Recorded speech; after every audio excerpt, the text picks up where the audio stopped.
Hey guys, for anybody who doesn't know me, my name is Smithy and I'm a professional player for Totality. Apologies for the mic quality, I'm currently in Vegas in the Totality house and my normal studio mic is all the way back home in the UK.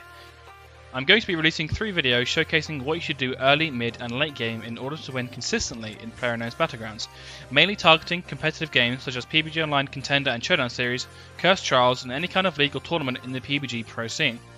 Saying that, this meta/strategy will also apply to matchmaking and get your results there too.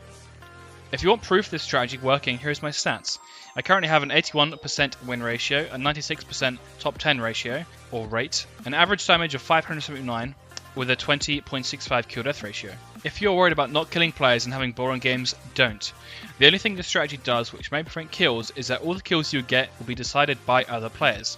As you will be prioritizing location over kills, kills will occur when players try to crash or come near your defended compound. Without any more time wasted, let's get straight into what you should do in the early game of PUBG. Choosing the compound or area to loot during the playing process will play a huge part in the early game. There are many elements and factors to consider when picking a spot, including how far the plane is from your destination, whether it's an obscenely popular spot and the likelihood of other teams going for the same spot, how many potential car spawns are nearby, whether there is enough loot for your full team, and how escapable the area is if you have to leave.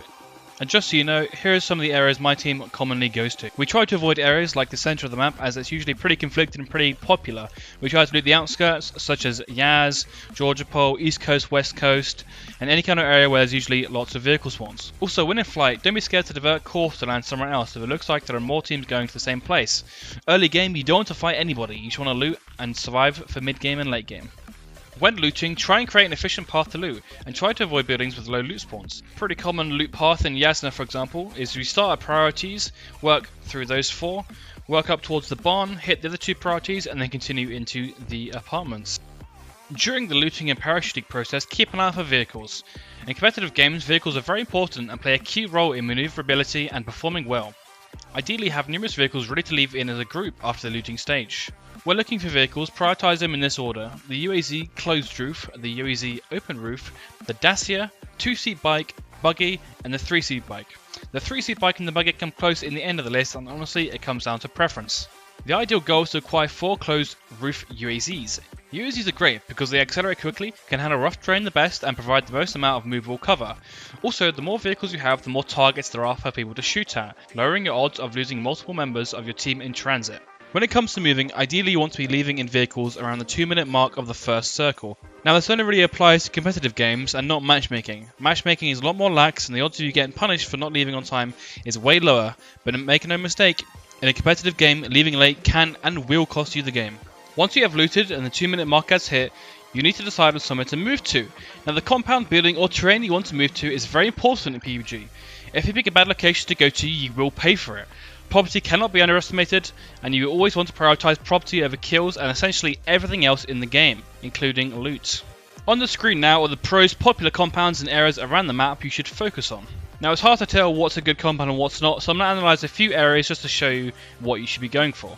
Generally speaking, good compounds are determined on a few things, including position based on the circle, access to the compound, whether it's defensible or not, whether vehicles can be parked securely to prevent loss of tyres or destruction, the ability to exit the compound safely, and vision around the compound, do you have any blind sides, etc. So breaking down the compound here, you will see it ticks every box in the criteria, excluding the first point. So position based on circle, that's of course based on the circle, you cannot predict that in this generic scenario.